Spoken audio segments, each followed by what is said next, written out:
Okay, good morning. Good morning. It's a Thursday. Mwasuze mutieyo mukama yebale bayisa mukiro. Tumwe bazonda ku raliro. Nga tunagenda mulamwa kampisewo birthday no because it's a very very special one. Message egambe happy birthday. Happy first birthday Melissa Blessings Kawesi. Wishing you a day filled with love and joy. From Mommy and Daddy, Mr. and Mrs. Kawesi Kutesa. Happy birthday to you, beautiful girl, and everyone born today. Happy birthday to you. Mukama kweche msingo kwa gala. Onako rejo tuwabade ne Council Eunice aine babazi enanga tuwabade tuogera kuteka lienskirano eryatereze dwa muko. Onako ralero tuline mwami Robert Ali Bogere gwetuandise Council Bogere. Yes, eranga onono senior public service attorney. Yes, eranga ava mu Ministry of Justice and Constitutional Affairs. Tugenda kwa tuyongerayo kuteka lienskirano bichi byetutunulira right now in terms of property, in terms of estate, omugabo gwenkana gutya abana, omuchala oba omwami, ab'enganda, ab'oluganda byonna n'okutwaliza wamu paka sawa 4 ez'okumacha ndine Council Bogere. Mwasuze mutya.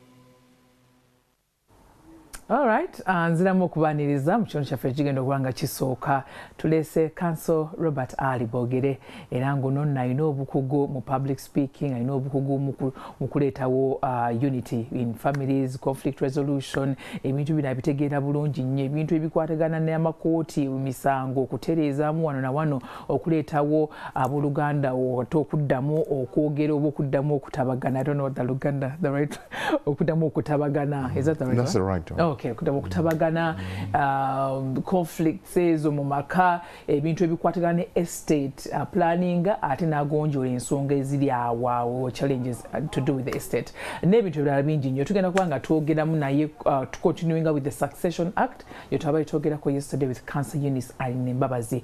Okay, onakulwaliro tukwaniriza. Amina, nsanyusa okubeera nammwe abatulaba mwasuze mutya. Yes bo, tukwaniriza nnyo. Amina nnyo. Okay, butadde tuyita mu Succession Act, you know, tuwalabye nga 31st of May, that is the new beginning of a new era. Kakati ababadde n'endagaano ziri enkadde bagenda bakolera ki? Abalina letters of administration enkadde ezaafunibwanga 31st May 2022 terunatuuka zigenda kuggwako. Bwe tunatuukira ku bbalaza nga mwene temukyalina buyinza ku bintu by'omufu. Oyina okulaba nti oteekayo okusaba wakati wa leero n'enkya obuyinza buleme kuggwa babwongereyo nga bwolaba gavumenti bwe yakola neeyongerayo national ID ezaali zikola ki ziggwako. Kati naagenda osabe obuyinza bukole ki bwongere essebo ennyabo. Okay, naye kati abantu kati what's going to happen if at all tebannaba kikola? Bannayuganda ekizibu tebaagala kusoma. Omuzungu yagamba nti if you want to hide something from an African, put it in a book. In a book, actually. Bwe twakola etteeka lino kati myaka 3 kasokedde libeera ne deadline eno naye abantu balinga nga baakagikola ki abakakitegeera ne bannamateeka. It's surprising mu groups zaffe ez'abannamateeka bali mu kukuba nduulu ninga bulijjo babadde bakikola ki bakimanyi. So unfortunately mwenna abatannaba kuteekayo buki kusaba okwo mujja kuddamu process eno bupya yonna okuva mu family meeting baddemu bakulondebwa baba tebakwagala tojja kuddamu kulondebwa.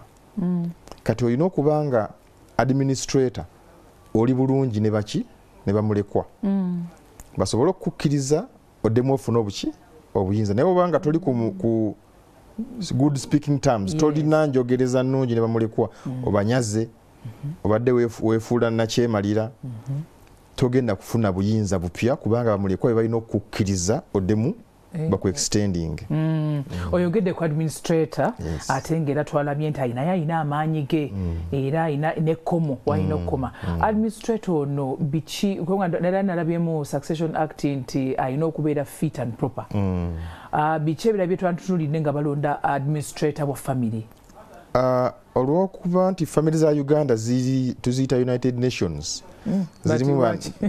zitera okubaamu oba y'abasiraamu mu Uganda unfortunately tutera okukola embeera egamba nti abakyala tebafa abaami be bakola ki usually abakyala bagamba gulayo poloti bw'onoofa onondekawa kati Uganda okuva edda nedda abaami babadde babeera n'ebyobugagga abakyala kati mutandise okukola ssente bulungi nnyo naye mabegako ettaka libadde mu baki mu baami kati omwami ng'alina abakyala banjawulo zituyita United Nations family n'ekirala mu Uganda wadde omwami mu katuliki ebiseera ebisinga abeerayo n'omwana we gwe bayita ow'ebweru wadde musiraamu wadde mulokole n'abafaatha abamu balina abaana kati okutuula mu family eyo n'olaba dynamics zaayo tulina okusanyusa kumpi buli mukyala n'abaana be kati tuba tulonda family tuba tuzenkalijinga mulonde abaana okuva mu bakyala benki abenjawulo okweoga nti naffe tuli represented yes kati that was to do nti conflicts zemekola ki kubaawo nyingi kati administrator oyo obuyinza bw'olina ku bintu by'omufu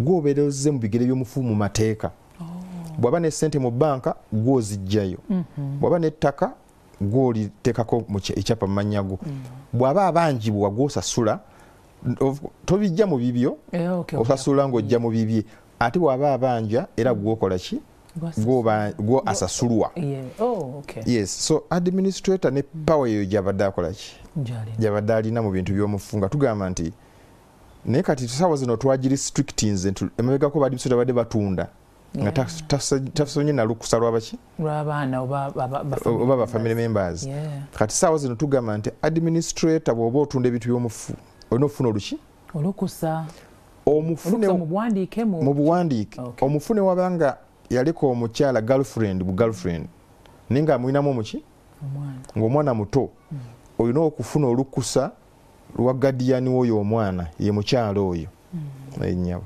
wow ate okay wano administrator ayina okubanga yeebuuza ku family members tukole tutya yaani aganga omuganga I don't know, there's that saying. Who oversees or watches or monitors that, you know, the whole... The overall watcher is the court. Court yewa administrator obuki? Obuyinza. Administrator ono nga bwe tubagaye nti ayina amaanyi mangi. Mulina okulonda omuntu si kubanga yabasinga ssente mu family. Si kubanga yabasinga okusoma. Oluusi tuba mu family zibagamba nti naye abo tebamanyi Luzungu. Waliwo mwami juzi yangambye nze manyi okwogera mu offices naye nga kazini wa mugenzi kizibwe naye nga omugenzi aliseba mulekwa nenamwandu naye nga abasinga okuba nti yasoma mu setting yaabwe yayagala jjajja afuna obuki tumugamba tolina mugabo mu bintu by'omufu so tusookera abantu wamu etteeka ligamba nti buli wobeera n'omugabo ogw'amaanyi mu bintu by'omufu your priority nawe obeera kuki ku mwanjo nnyo mu kufuna obuyinza mu bintu by'omufu so namwandu oba ssemwandu yasookerwako kubanga usually omugabo gwe guli 20%. Kati bw'ogugatta n'abaana b'omu Uganda ababeera mu family average family y'omu Uganda ebeeramu n'abaana 7-6 so omugabo gw'abaana guli 75% ogwa namwandu 20 so namwanduzi individual share omugabo gwe ng'omu gusinga ogwa buli mulala oba obagabidde so namwandu yasookerwako naye of course tekitegeeza nti namwandu automatically naye afuna oluusi osanga ba namwandu nga si bangu nga bagala kukola bati nga anyaze ebintu by'omufu nga abaana batazaala tabakola ki tabawadde tabalabawo wagamba nti abo baana b'abayaayi tabali recognized waliwo ne bannamwandu bwe tusanga nga asanze omugenzi for instance I'm your dad nempasa omukyalo mpya n'atusanga nga tuli naawe nga muwala wange najja nagana tukukoleko DNA nze nga maze okufa nagamba nti abo abaana sibeekakasa naye ate nga yabasanga nani. So omuntu gwe tulonda alina okuba omwesimbu, omuwulize eri ffe kubanga akiikirira ffe, ate nga talina conflict ne estate. Waliwo abantu ng'agamba ebyomufu byange nze nabikola. Waliwo taata w'omufu yagamba nti mutabani wange nze namusomesa n'olwekyo ebintu biki ne bamaama bagamba abaana nti mmwe ebintu byange ne bba wange mmwe mwe munoonye ebyammwe. N'atamanya nti ebintu by'omufu tugabana byamufu si bibyo. Si bibyo oba byogamba nti in quotes wakola naye. Yes, so awo tuli. And then bw'abo babawo amateeka agamenyeddwa, what happens to the administrator? Administrator asobola okukola ebintu bingi ebikyamu, okunyaga estate, osibwa. Waliwo w'osooka n'okusibwa emyaka 10, obuta okwesulirayo ogwanagga, okubeera okulagajjalira estate. N'omanya nti omugenzi alina abantu be yali abanja, n'ogaana obbabanja, oba n'obabanja n'okkiriziganya nabo ne bakusasula ssente ntono okusinga ki. Basically negligence mu estate. Estate nebeera kye tuyita wasted, nebeera nga eyonoonese nga gwe weekoze eki, weesulireyo bwannagamba. N'okubeera nti bakugambye nti obuyinza buzze n'ogaana obukola ki. Oluusi basobola okusazaamu obuyinza bwo for some reason. Bw'ogaana obuzzayo mu kooti, ekisembayo okugaana okubuulira ekkooti, bakuwa obuyinza olina okubuulira kooti by'osanze mu myezi 6, kyokiyita inventory. Estate ngisanze bweti, ettaka libadde bwe liti. Bwe nali nsaba obuyinza nalooza amataka gali 10, nsanzeyo 9. Nali ndooza abaana bali 9, nsanzeyo 10. Eyo tugita inventory. Olina okikola mu myezi 6. Bw'otakikola criminal offense, musango. N'okubeera nti bw'oba omaze okugaba olina okukola kye tuyita final account. Bino byengabye buli omwatu kino ne kino, bw'ogaana okikola nakyo musango. So administrator naawe oli under control yaki ya court y'amateeka. That is good. Letters of administration ezibanga ziri kati zi expiring. Ekyo kimujjako obuyinza administrator? Olunaku oli expiring lujja kusanga nga n'amanyago ge gali ku kyapa kubanga tegajja kuvaako, naye batokyalina buyinza kukola transfer. Bujja kusanga nga amanyago ge gali ku account y'omugenzi. Administrator bw'afuna obuyinza yeewandiisa ku byapa by'omugenzi, neyewandiisa ku bank accounts. For instance, omugenzi zabadde alina muki ne zifuuka trust estate accounts, zisigala ziri mu maki mu manyago as administrator. Naye jjukira obuyinza bukoze eki buweddewo, tojja kuddamu kukkirizibwa kugenda ku withdrawinga ssente z'omufu ono 1st June nga letters tezirinewingiddwa. Tojja kukkiriza kukolera muntu transfer kutunda ne mu kooti oba tokyali representinga muki mugenzi. Emisango gijja kubeera kyetuyita gijja kubeera ku ICE mpaka kooti, either bweneekuzaako kyetuyita pendent lit. Bw'obadde olina omusango, kooti eyinza okukuteekako okutwala mu maaso omuki omusango ogwo gwokka, oba tokyalina buyinza bugaba bintu byani byamufu. Okay, tulina abantu abali mu diaspora ante nga abambi bali part of families in Uganda. Kati abo bo waliwo any digital entegeka yonna eri digital ebasobola okusigninga or to do anything? Unfortunately tujja kugendayo mu maaso eyo gye tulaga. But now bw'oba oyagala kuparticipatinga mu family meeting you can do via Zoom. It is possible. Osobola okubeera ku mutimbagano. Tusooke tuwumulemu tusooke tuwumulemu then point ogiteekayo bulungi nga temenyeddwawo. Kale katuwumulemu katono nnyo bantu bange, tukomawo tuvaawo.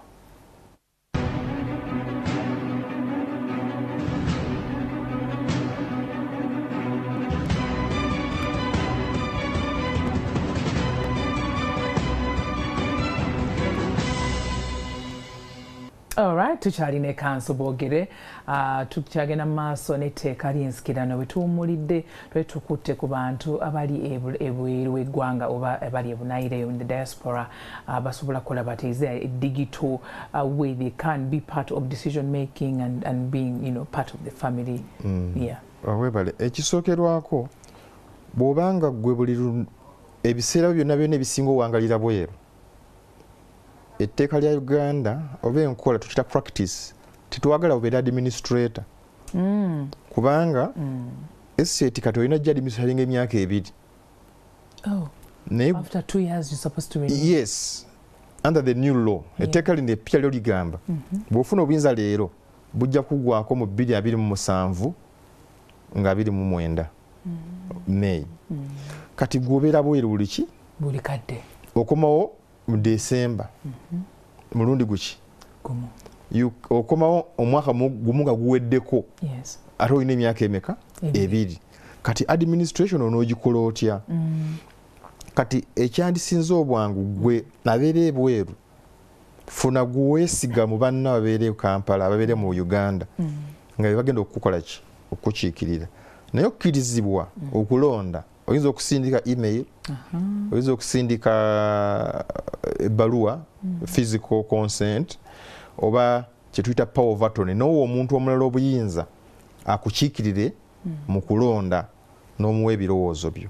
So tekitegeeza nti ate naawe olina omugabo, tekitegeeza nti olw'okuba oli bweru tolina muki mugabo. Bantu bangi babalimbye nti Uganda ne leero waliwo bakyalimba nti Uganda nzibu. Era tukyalina abantu bangi ebweru bamulekwa nga tebakomawo wano kubanga bamanyi nti ebintu bya Uganda nki baganda baaba bali muno mu Uganda be bagaggawalidde mu bintu babagamba temujje no embeera bw'obufuzi bikutte wansi ne waki. So abantu bali eyo ogenda okola nakola maze waliwo yajja nanga maze bweru emyaka mu Australia emyaka 4. Wow. Naye nga akomyewo nga talina n'ekikumi. My goodness. Wali mukomera simanyi. Naye nga ba estate is a very wealthy estate. So tobeera bweru n'olowooza nti tolina kakwate ku bintu bya muzeeyiwo. Ne bw'obanga oli mwana muwala, ne bw'oba oli mwana wa muwala, ebintu by'omufuta ebigoberera kika bigoberera musaayi ennyabo. Okay. Nalabyeko muteeka still waliwo we mwatugambye nti nno omuntu nga ayina kageze ekirwadde God forbid naye nga asuubira okufa kwolwekyo ekirwadde n'abaako gift gyagaba gift inter vivos.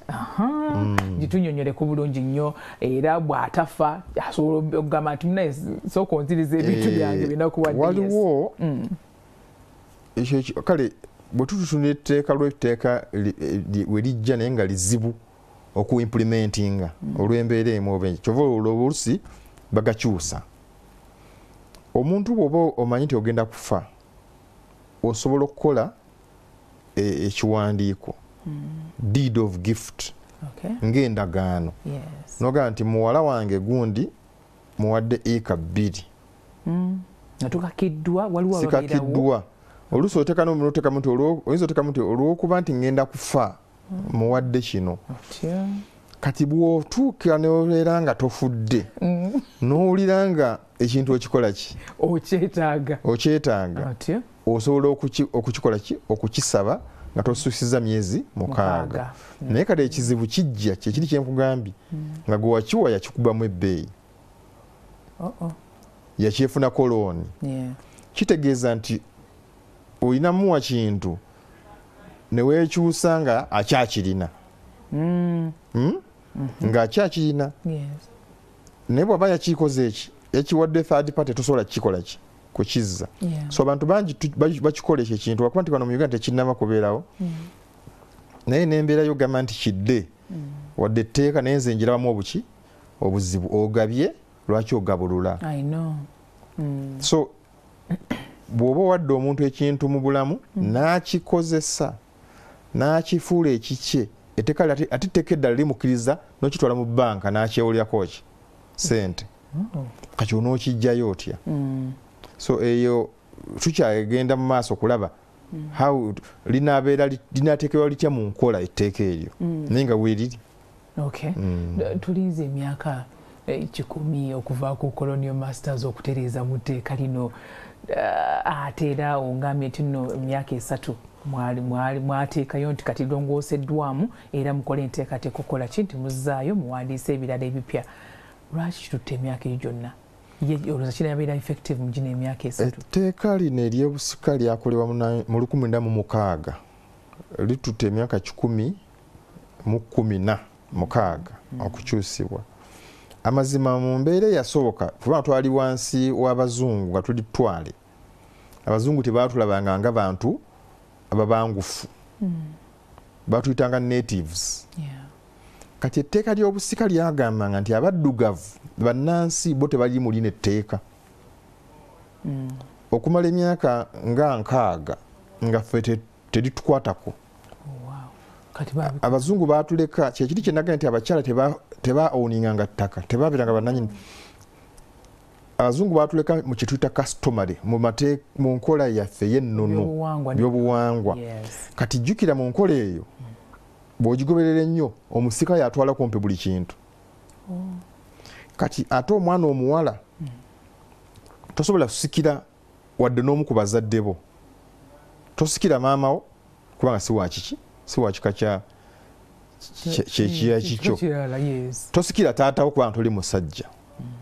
Customarily tekigaana basajja nga omugenzi Professor Nsibambi kola kirabu naga mwana wange yajja okunkola ki okunsikira.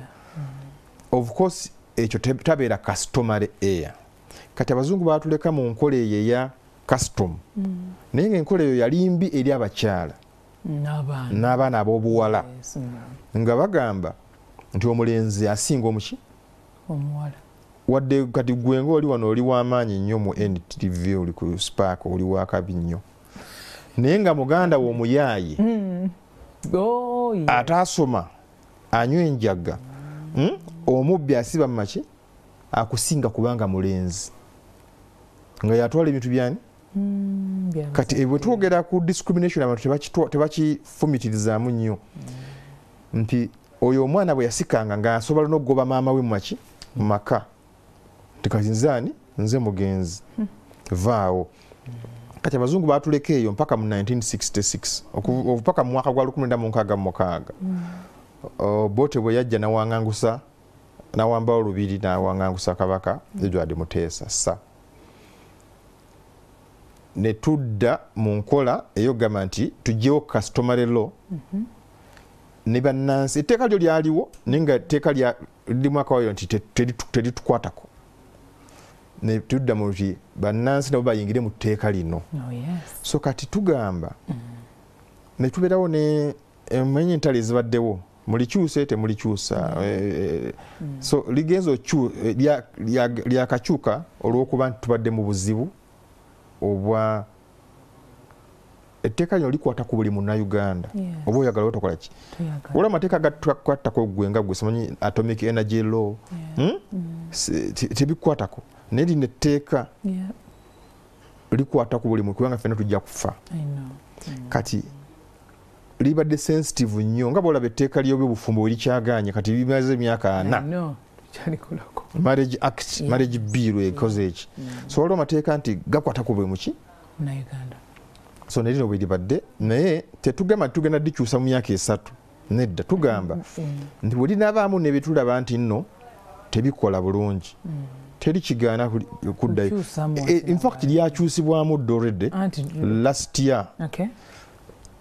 Va ku 2022 waliwo era obusobi obwasangibwamu ne likyusibwamu mu gye tuyita law reform miscellaneous bill. Waliwo amateeka gakyusibwa amangi ennyo naye nga butonotono walimu ensobi yakyusibwa like one month. Sorry. That's okay, tumulemu katunomye.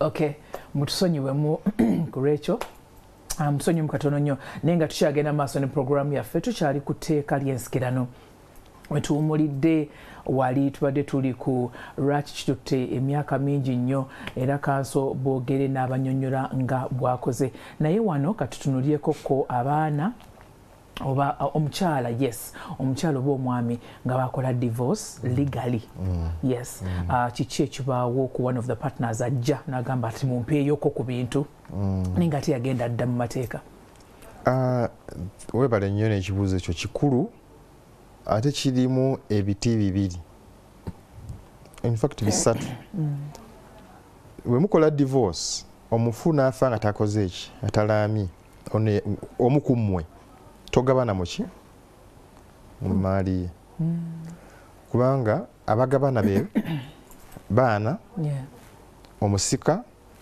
n'ab'eŋŋanda omugenzi babadde alabirira ne spouse omuntu gwe wafumbirwa gwe wawasa kati bwe muba mwawukanye mu mateeka toba ki toba wife oba husband toba mwami we oba muki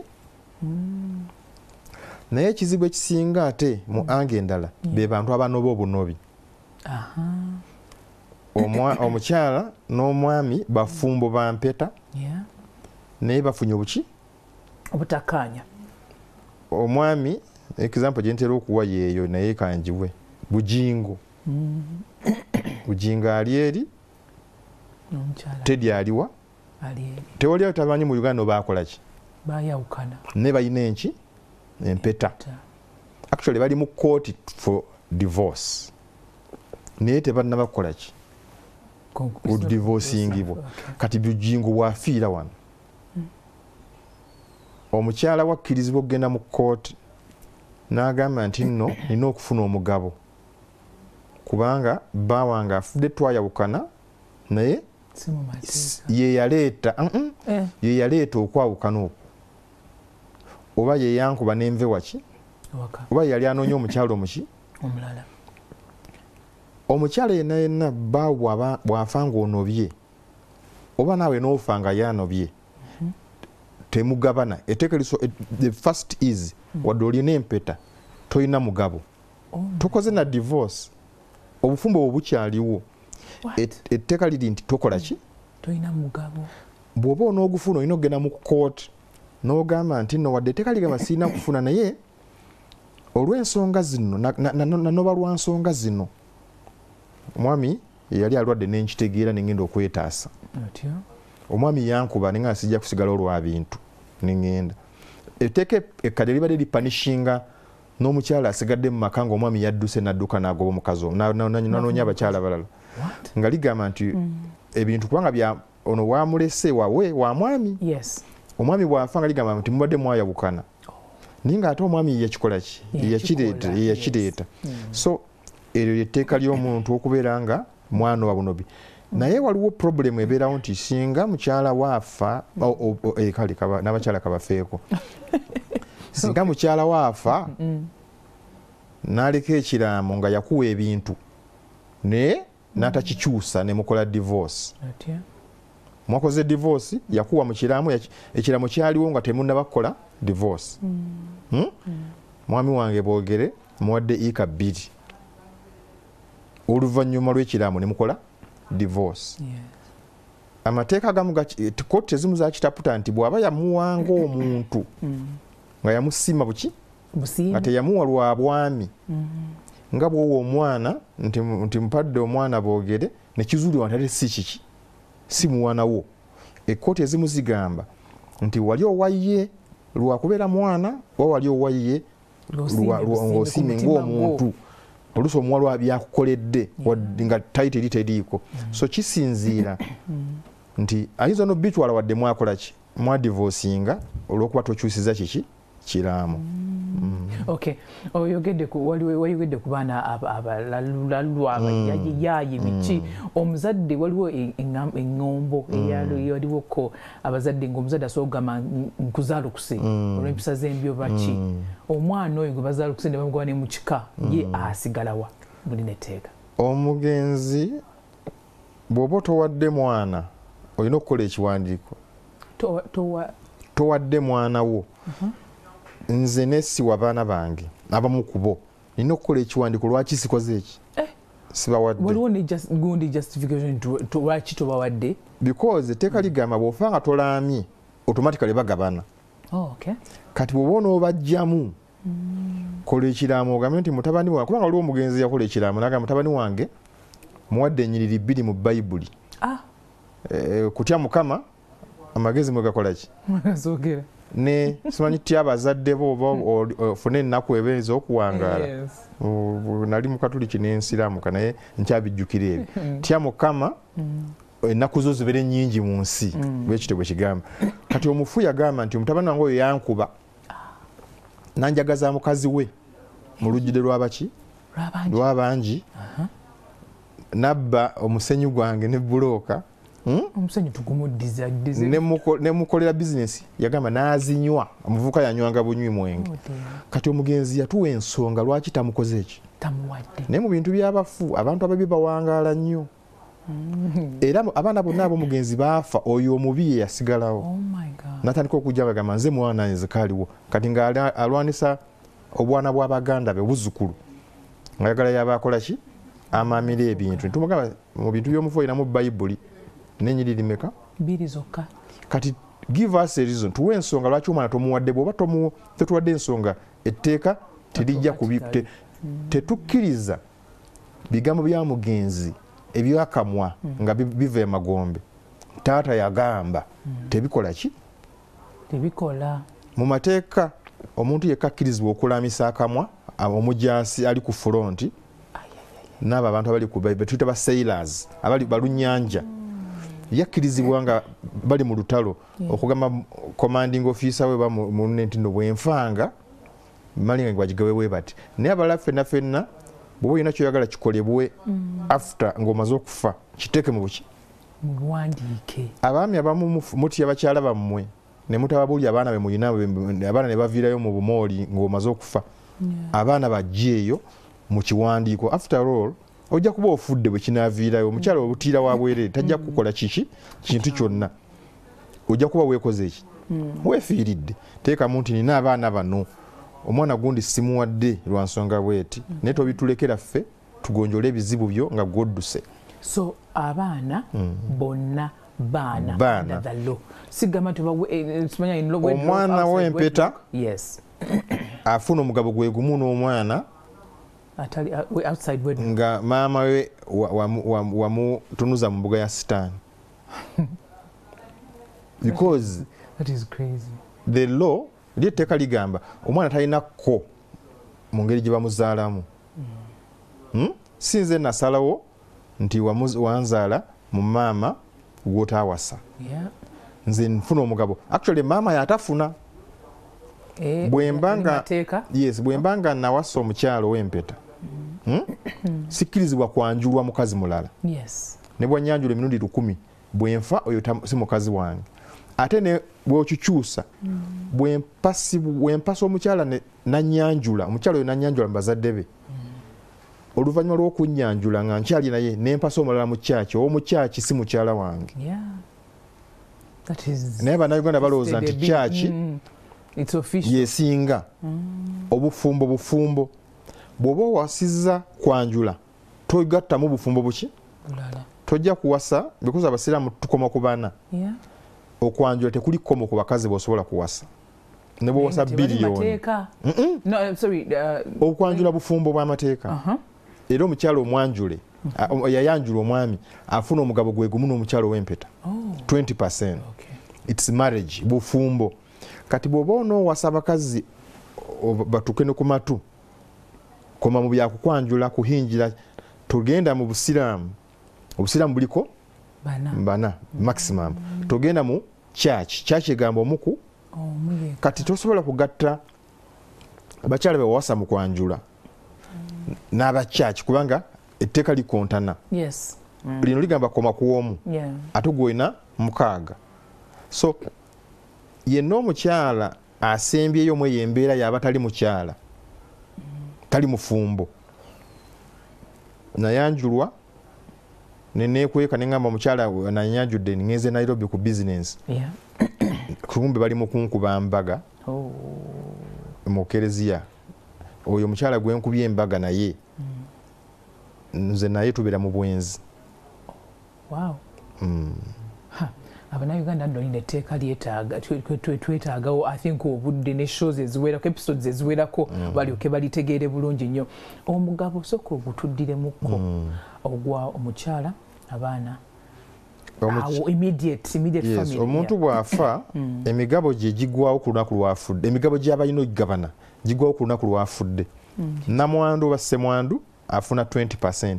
Wala abakyala omubeera bangi tetubongerako mwe muba mwakiyingiramu era tuba waabiri. Abaana mwenna tetubongerako. Omwana w'omugenzi abaana b'omugenzi 75. Omusika emu omugenzi abooluganda badalabira bafuna 4.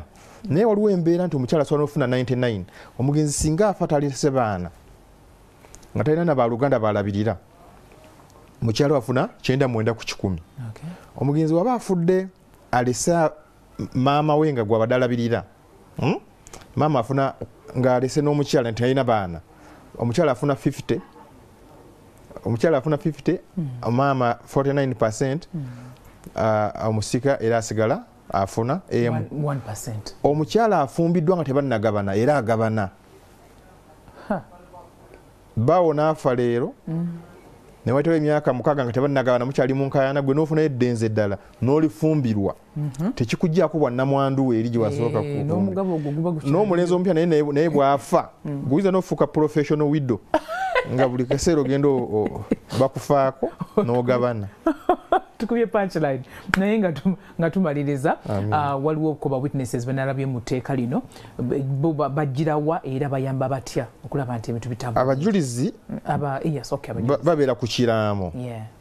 Omuntu yenna alina akola ekiraamo teekako abajulizi ekitono nnyo babiri bamala naye balina okuteeka emikono gyabwe ku buli luko buli peegi y'ekiraamo balina okusayiningako batuwe n'amannya n'endagiro gye bakola ki gye babeera kubanga abajulizi abo gwe nannyini kiraamo ekiseera esinga oyinza okufa be batuwa obujulizi nti ekiraamo kyali kituufu naye omujulizi tagabana mu kiraamo kya mufu. Kati omujulizi tagabana era kati toddiranga kiraamo kyo n'oteekako mukyalawo nga mujulizi wo wadde nti kubanga omwagala nnyo nti abeerewo ng'okikola tajja kufuna mugabo. Kale kansobogere ndooza bano abantu tugenda kubanga bajja yonna mwabagembe bagendewo abalina endagaano ezaweddeko bazigwako over the weekend 31st. Balina kuddayo wa administrator general baddeyo wa administrator barenewinge baddemu basabe bupya. Alright. Kale bwetu program bwetambudde naye gwe kijjukire nti endagaano muna ezigwako 31st of this month so noonya administrator general yes ogenda owandiisa buto oba orenewinge empapula ezo kubanga mune butazirenewinga obuzibu bwe buli maaso awo n'okugootana ne conflicts here and there naye nga kansobogere bwatu tutemu eno episode naku olw'enkyata tubeerekera omugenyi mulungi nnyo ali mu film. See you tomorrow. Bye. Oh yes, oh my god, Nation Media, MTN Media, omuntu waffe Sharifa Nambi bamulonze, she's a nominee personality of the year. Eranga bobanga oli wa kulonda you just dial *100 *65 hash okulonda ddala okulaba nti omukyalo ono bambi bamuwa ekirabo kye. Oyo ne Sharifa Nambi, she's one of our own. Eranga those awards mean so much. Kale tumwagaliza bwanguzi bwereere katutandikirawo okulonda ne mukama amukolera mutemere kuba tali kkubo. Kale mbagala nnyo mweraba.